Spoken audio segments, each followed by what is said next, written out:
जय हिंद। देखिए नेपाल में क्या क्राइसिस हुआ है उसको समझते हैं और इसका इंडिया पे क्या असर पड़ेगा, इस क्राइसिस का इंटरनल कारण क्या था, एक्सटर्नल कारण क्या था और अचानक ऐसा क्यों हो गया, इसको समझते हैं हम लोग। जेंजी प्रोटेस्ट उसे कहते हैं जो यंग जनरेशन है 1997 से 2012 के बीच में जो जन्म लिया है। इन जेंजी प्रोटेस्ट की वजह से पूरा नेपाल जल उठा और एक सत्ता परिवर्तन हो गया। संसद भवन में आग लगा दिया गया। जितना नेता मंत्री हैं लोग, सब लोग का परिवार इसे लटक लटक बानर ऐसा भागा है, हेलीकॉप्टर से कोनो को दौड़ा के मारा है, कोनो को भिगा के मारा है, कोनो को जो घर फूंक दिया है, ये सब हो गया। इसका कारण समझते हैं कि क्या इंटरनल कारण था, उसके बाद समझेंगे क्या एक्सटर्नल कारण है, फिर चीन का क्या है और भारत का इस पर क्या असर पड़ेगा, इसको समझते हैं। सबसे बड़ा जो कारण था वो करप्शन था। नेपाल में करप्शन इतना ज्यादा बढ़ गया था जिसका कोई हद नहीं। करप्शन को रोकना मुश्किल था, हर डिपार्टमेंट करप्ट हो चुका था। चाइना के सहयोग से जो एयरपोर्ट बन रहा था उसमें 1400 करोड़ का घोटाला हो गया।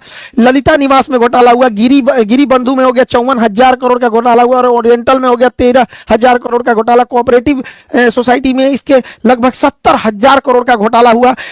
इसका मेडिकल हेल्थ इंफ्रास्ट्रक्चर एकदम पीछे है नेपाल का। एमआरआई और ये जो बड़े बड़े जो ये मशीनें हैं उसकी उपलब्धता एकदम नेपाल में कम है। आर्म्स डील में बरेटा कंपनी से जो आर्म्स जिसका दाम था उससे 4 गुना रेट में दलाली में खरीद के लाया सब। पतंजलि को जो जमीन विवाद हो गया पतंजलि से कर लिया सब। यहाँ पर चाय का गोदाम कमर्शियलाइजेशन के लिए बेच दिया। इतना भयानक करप्शन हुआ और जिस कारण महंगाई बढ़ गई। छोटी सी छोटी चीजों के लिए महंगाई इतनी बढ़ गई थी कि बच्चे जो स्टूडेंट थे जो नॉर्मल ग्रेजुएशन करते थे, बीए सीए लोग, इन लोग को अपनी फीस भरने के लिए पार्ट टाइम जॉब करना पड़ गया। इतनी महंगाई बढ़ गई थी और लोग जॉबलेस हो गए थे। और खाली मतलब एक पुरुष का खाली बेरोजगार इंसान बड़ा खराब जिंदगी होती है। आसमान थूकता है, जमीन गाली देती है, उसको लगता है अपना जीवन बोझ हो गया है। खाली जेब जो होता है ना, ये बड़ा दर्दनाक होता है, बड़ी भारी होता है खाली जेब। तो इससे नेपाल का युवा परेशान था, एकदम परेशान था नेपाल का युवा। नेपाल के युवाओं को विदेश जाकर नौकरी करना पड़ता था, विदेश में आके शेफ का नौकरी। अभी आप भारत में देखिए चाउमीन मोमो, ये लोग ऐसे इंडिया में फेमस है कि नेपाली जो शेफ होते हैं चाउमीन और मोमो बड़ा अच्छा बनाते हैं। यहाँ से बेचारे काम करके विदेशी रेमिटेंस भेजते थे अपने देश में और उन पैसों से नेताओं के बच्चे अय्यासी करते थे। नेपाल की जो यंग जनरेशन थी, सोचिए कितनी मुसीबत में होगी कि युद्ध के दौरान वो लोग यूक्रेन से लड़ने के लिए रसिया में भर्ती हो गए और रूस ने उन्हें 20-25 दिन की ट्रेनिंग दिया, हथियार थमा के भेज दिया यूक्रेन से लड़ने के लिए और वहां वो लोग शहीद हो गए थे। उनका घर परिवार उजड़ गया। इतना भयानक वहां बेरोजगारी का आलम था। अब इनमें होता क्या है, वहां पे जैसे 2008 में राजतंत्र, राजा को हटा के लोकतंत्र जब बना था तो यहाँ कुछ ही पार्टियों का दबदबा था। नेपाली कम्युनिस्ट पार्टी हो गया, नेपाली कांग्रेस हो गया, यहाँ पे जनता संवादी पार्टी हो गया, इंडिपेंडेंट हो गया, सब ये कई तो थे सब यहाँ पे। लेकिन ये 3 लोगों को देखिए ये अदला बदली करते रहते थे सब। पहले ओली बना 18 में, फिर देउआ बना 21 में, फिर प्रचंड बना 22 में, फिर अबुआ बन गया 24 में। ऐसे ऐसे हो रहा था नेपाल में, ऐसे यहाँ से यहाँ इस तरह से इन लोग का सत्ता परिवर्तन मैंने पारा पारी खेल रहा है। एबरी हम एबरी तुम एबरी हम। यहाँ पे जनता परेशान हो गई, सारा गठबंधन कर ले रहा था सब। कब किससे गठबंधन कर लेगा पता ही नहीं चलेगा। ये उसको गरियाएगा उसको गरियाएगा, फिर गठबंधन करके सरकार बना लेगा। तो इससे पूरी पब्लिक परेशान हो गई थी। और इनके भैया सबसे बड़का कारण ये नमूने बने हैं सब। नेताओं के बच्चे इतने बेवकूफी किया है सब, जाके टिकटॉक पर इंस्टाग्राम पर अपनी लग्जरी लाइफ जीने लगे सब, विदेश में घूमने लगे सब, पार्टी कर रहा है सब। यहाँ देखिए ये कहाँ घूम रहा है, यहाँ पर इस अंतरा अंडरवियर पहन लेगी, पैंट पहन ले, पते नहीं चल रहा है कि यहाँ पे इो कोनो के होगवे करेगी। यही सब नौटंकी किया है। देखिए इन्हीं सबको देख देख के पब्लिक पगला गई कि जो हम लोग को खाए को नहीं है, इन सब का इतना बड़का बंगला, इतनी बड़ी होटल, आग लगा दिया सब। हाई देखिए लुई विटॉन का, गुची का, ये सब खरीदा है। लुई विटॉन का एगो मफलर आता है 60,000 रुपए का, 3-3 लाख का कपड़ा आता है लुई विटॉन का। हाई तो पूरा सजले है ससुरा लुई विटॉन से। एकरा हैरी पॉटर अब्बा गईलो तो लगा के इसी सबको पीटा यहाँ पे के बाप को दौड़ा दौड़ा मारा है ये बेचारा के। और दिखावा हैरी पॉटर, यहाँ देखा यहाँ पे तोरा अब्बा पिटा के भागा यहाँ पे। इसी सब के वजह से हुआ है। अब होगा क्यों नहीं, नेपाल की पब्लिक की हालत ऐसे है, नेपाल की पब्लिक इस तरह से। आप इनको देखिए, भारत के नेताओं से सीखना चाहिए नेपाल के नेताओं को। भारत के नेताओं का 2 चाल समझिए। इनके बच्चे कहां पढ़ रहे हैं ये बताते ही नहीं है और ये अपने बच्चे को कहते हैं कि बबुआ ते मर्सिडीज में घूम, ते ऑडी में घूम, BMW में घूम, लेकिन फोटो मत खींचो हो। फोटो नहीं खिंचाना है, फेसबुक पे नहीं डालना है, गरीब बन के रहना है। एक दिल्ली में एक नेता से हमसे मिले थे, उनके लड़का तो कहा सर एक फोटो हो जाए। हम कहा हाँ। तो ऐसे कहा कि रुकिए सर शर्टवा मोड़ लेते हैं, रोलेक्स की घड़ी है, दिख जाएगा तो पब्लिक क्या कहेगी। ये भारत के नेताओं का है। और दूसरा, इनके बाल बच्चे तो ऐसे हैं, ट्रेनिंग दिया गया है और ये ससुरे कुर्ता पहन लेते हैं सब। अब कुर्ता में बुझेबे नहीं करता, कुर्ता 1 लाख का है कि 5,000 का है। कुर्ता तो नॉर्मल दिखता है। तो इनका कुर्ता स्ट्रेटजी है दूसरा आप देखिएगा कभी भी अपने घर का फोटो नहीं दिखाएंगे सर, भारत का कोई नेता मंत्री घर का फोटो नहीं दिखाएगा। घर के बाहर जो लॉन होता है खाली जगह, इंटरव्यू देना रहेगा वो लॉन में बैठ के देगा, बैठ जाएगा लॉन में, देखेगा पीछे घर नहीं ना आ रहा है, कहेगा दो गाय ले आके इधर ये चराओ, दो गाय बांध दो, हाँ इंटरव्यू चालू करो, पीछे गाय आना चाहिए, अपने आप को गरीब शो करेगा, अंदर जाके देखिएगा महल बनाया रहता है। तो नेपाल के नेताओं को भारत के नेताओं से सीखना चाहिए। हालांकि भारत में भी ऐसी नेताओं लोग में करप्शन बहुत ज्यादा है, एक्सेसिव करप्शन है। तो नेपाल के एक नेताओं के बाल बच्चे, इन्हें नेपो किड्स या नेपो बेबी बोला जाता था इन सबको, बकलोलवन सब, ये सब नाच दिया। तो ये नेताओं के लोगों की लग्जरी लाइफ थी और ये नेपाल के गरीब लोगों की थी। सोशल मीडिया पे इन नेताओं के इस रवैये को लोगों ने बढ़ चढ़कर शेयर किया कि इन्होंने करप्शन के पैसे से विदेश में पढ़ रहे हैं, विदेश में घूम रहे हैं, विदेश में पार्टी कर रहे हैं, इनका ये इतना बढ़िया बढ़िया मकान है यहाँ पे। तो सोशल मीडिया पे ट्रेंड होने लगा, सोशल मीडिया इस पे तूल पकड़ने लगा, लोग बोलने लगे सोशल मीडिया पे। अब नेपाली सरकार ने सोशल मीडिया वालों से कहा कि आप इस पे ग्रीवांस ऑफिसर नियुक्त करो। उन्होंने नहीं नियुक्त किया तो 1 हफ्ता का वार्निंग दिया और नहीं पूरा किए तो इस सबों ने बैन कर दिया। जब बैन किया सोशल मीडिया को, तो जब सोशल मीडिया बैन हो गई, टिकटॉक को छोड़ के सबको बैन कर दिया, क्योंकि टिकटॉक ने अपना ग्रीवांस अधिकारी नियुक्त कर दिया था। लेकिन इन लोगों को लगा कि टिकटॉक चाइना का है, उसको बैन नहीं किया, टिकटॉक पे बैन नहीं किया, बस उसी पे लोगों ने डेट डिसाइड किया कि इस दिन चलना है नेपाल पे, धावा बोलना है और पूरा भीड़ लगा दिया। इन लोगों का कहना था करप्शन को बैन करो, सोशल मीडिया को नहीं। Ban corruption, not social media. क्योंकि सोशल मीडिया को बैन क्यों करेंगे? क्योंकि ये यंग जनरेशन है, स्टूडेंट है, स्टूडेंट्स बेचारे प्रोटेस्ट करने आए थे, एक बड़ी संख्या में स्टूडेंट प्रोटेस्ट करने आए थे। उनका कहना है कि भैया सोशल मीडिया केवल रील देखने के लिए थोड़ी है, इस सोशल मीडिया पे वीडियो कॉन्फ्रेंसिंग होती है, बहुत सारी मीटिंग हो जाती है, बहुत सारे बिजनेस सोशल मीडिया पे चलते हैं, मार्केटिंग होती है, इस पे एडवर्टाइजमेंट चलते रहते हैं। आजकल नेपाल में बहुत सारे लोग विदेश में काम करते हैं, तो विदेश में नॉर्मल नंबर नहीं लगता है तो लोग व्हाट्सएप कॉल कर लेते हैं, ये इसमें दिक्कत आने लगा। बहुत सारे लोग नेपाल में क्लास करते हैं, उनके भी वहां के टीचर होंगे, वो लोग पढ़ाते होंगे अपना अपना वहां पे, तो सारी चीजें बाधित हो गई। इसी को लेकर प्रोटेस्ट हो गया। प्रोटेस्ट बहुत बड़ी संख्या में था। यहाँ पे अगर ध्यान देंगे तो यहाँ पुलिस इनको रोक रही थी, तब तक ससुरा किसी ने आदेश दिया ऊपर से प्रधानमंत्री के यहाँ से कि इनको गोली मारो। और जानते हैं इन्होंने क्या किया? एकदम माथा पे गोली मारे हैं सब। इन बच्चों को स्कूल यूनिफॉर्म पे माथा पे गोली मारा सब। अब जब यहां गोली मारिएगा तो ये तरीका गलत है। लोकतंत्र में भीड़ को शांत करने के लिए अन्य तरीके भी होते हैं। ये बात है कि हाँ, हर चीजों को हम लोग जबरदस्ती नहीं मना सकते, लेकिन वाटर कैनन होता है, आंसू गैस के गोले होते हैं। जब चीजें हद से पार हो जाती है तो पैर पे गोली चलाया जाता है, कई बार रबड़ बुलेट चलाए जाते हैं, एकदम एक्सट्रीम हो जाता है तो पैर पे गोली चलाया जाता है। उसके बाद भी कारण बनाना पड़ता है कि हमने ये सब कर दिया, तब लास्ट में इस तो सीधे गोली मारा सब, यहाँ पे एकदम हेडशॉट मारा।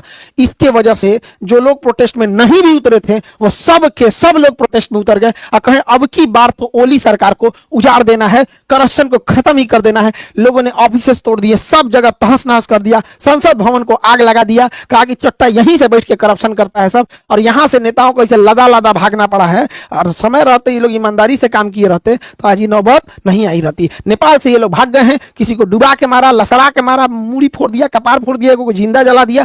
ये सब पूरी तरह से नेपाल को तबाह कर दिया। नेपाल में एक हामी नेपाल करके एनजीओ था जो भूकंप के समय मदद कर रहा था। सूडान गुरुम इसको नेतृत्व कर रहे थे और इधर एक काठमांडू का मेयर बालेन शाह, ये लोग इसको एक तरह से लीड कर रहे थे। हालांकि भीड़ इतनी ज्यादा हो गई और पुलिस की गोली वजह से ये घटना और ज्यादा उग्र हो गई। हालांकि इसे कंट्रोल करने का बहुत हद तक आंदोलन को कंट्रोल कर लिया गया है। सेना कमांड को संभाल चुकी है। सेना ने आदेश दिया जनरल ने कि आप सब लोग अपने इतने जगह पे लौटेंगे। और अभी के तौर पे अंतरिम सरकार सुशीला कार्की को दिया गया है। जिस तरह बांग्लादेश में दिया गया वहां पर यूनुस खान को, उसी तरह दिया गया यहाँ सुशीला कार्की को। ये भारत के बीएचयू यूनिवर्सिटी से पढ़ी थी, वहां पर चीफ जस्टिस रही, पहली महिला मुख्य न्यायाधीश रही। अभी इनके हाथों में अंतरिम सरकार है, बाद में ये लोग इलेक्शन करेंगे। अब ये खुद ही कंफ्यूजन में है कि राजशाही नहीं था कि इलेक्शन कराया जाए। एकदम परेशान है लोग। नेपाल की स्थिति एकदम गड़बड़ है। कुछ चीजें नेपाल में गड़बड़ हुई है जो नेपाल के क्रांतिकारियों को नहीं करना चाहिए था। पहला कि इन्होंने सुप्रीम कोर्ट की बिल्डिंग जला दी, उसमें सारे डॉक्यूमेंट जल गए।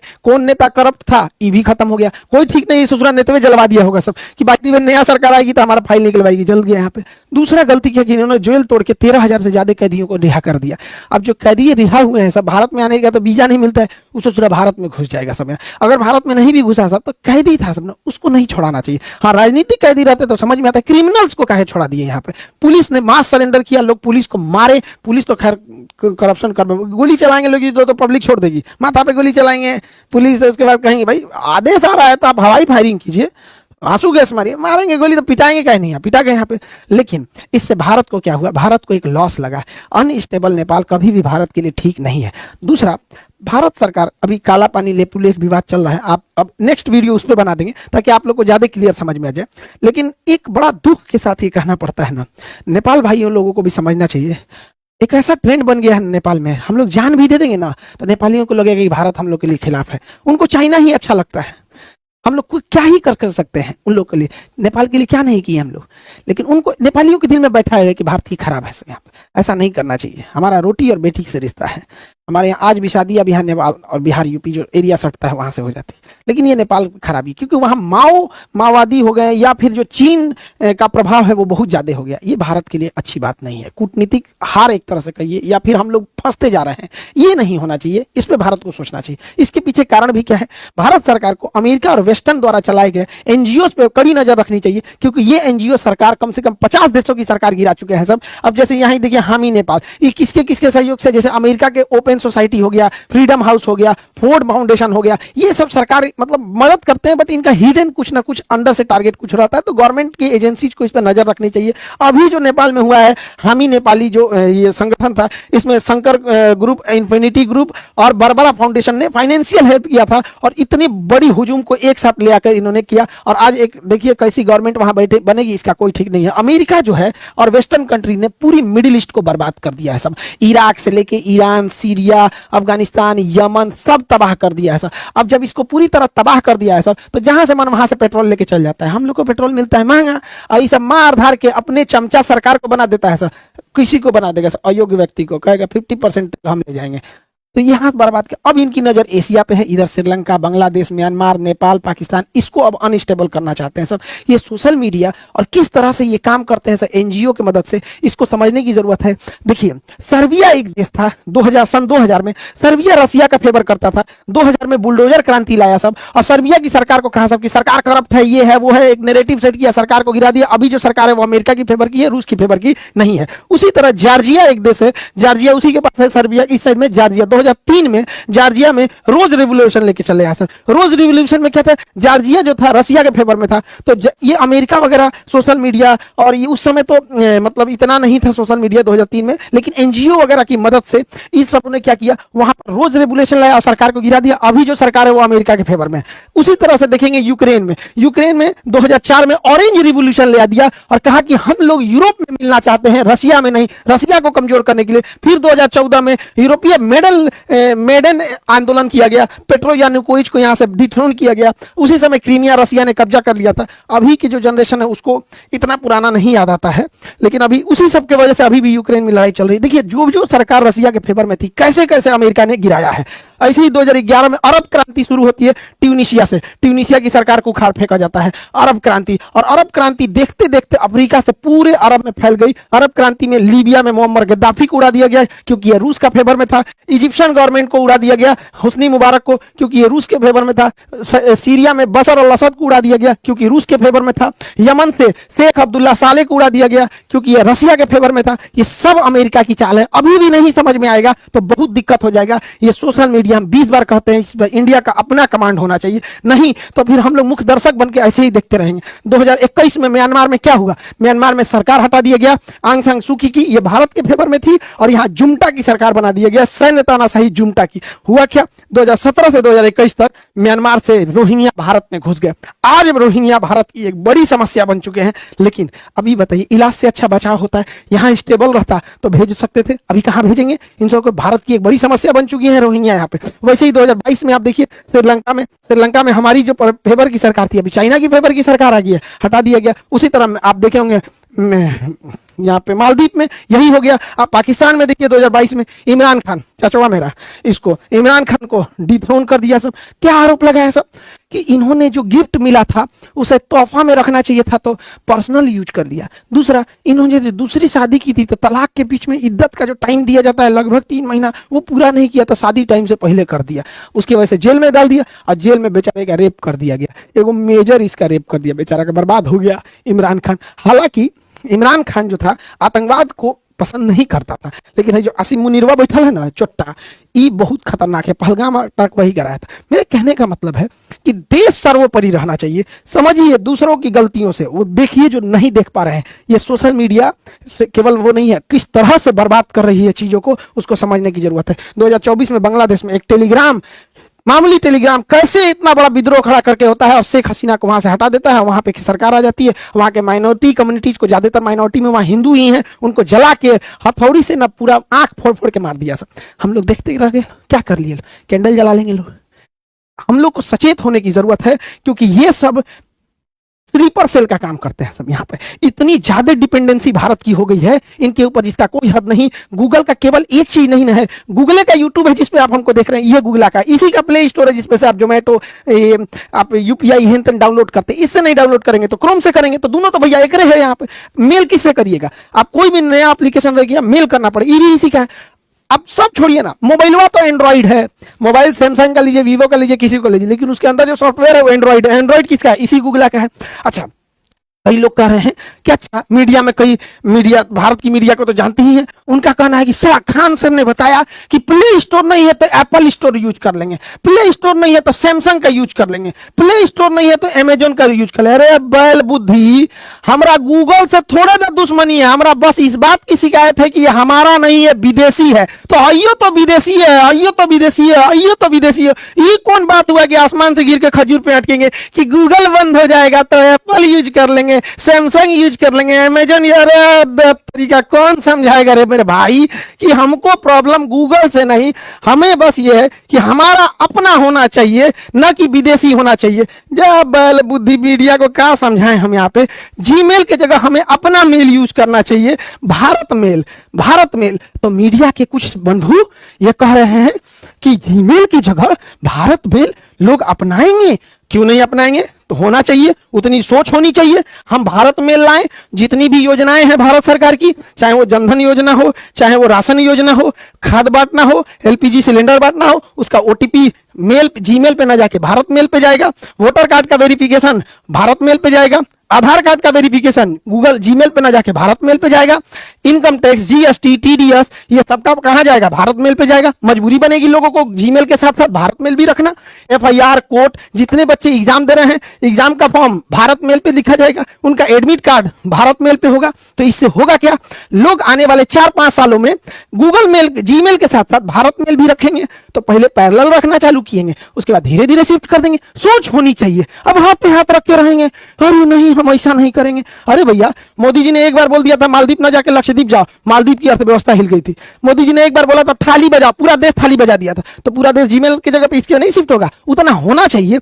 अजीब हाल है भैया, देश प्रेम बड़ा होता है, सरकार प्रेम नहीं, दोनों में अंतर होता है यहाँ पर। तो देश सर्वोपरि होना चाहिए। हमारा झुकाव जाति, धर्म, राजनीति, पार्टी से ऊपर उठ के हमारा झुकाव देश के प्रति होना चाहिए। हम यहां भी कहते हैं कि हमारा खुद का एप्लीकेशन है खान ग्लोबल स्टडी, जिसपे 15 मिलियन बच्चे पढ़ते हैं। एप्लीकेशन, यूट्यूब नहीं, एप्लीकेशन, वो एप्लीकेशन प्ले स्टोर पे। यदि भारत सरकार अपना भारत प्ले स्टोर बनाती है, हम पहले शिक्षक होंगे कि हम इस 15 मिलियन को छोड़कर उस पर चले जाएंगे, क्योंकि यह हमेशा हम लोगों को ब्लैकमेल करता है कि 30% एक्स्ट्रा चार्ज लेंगे।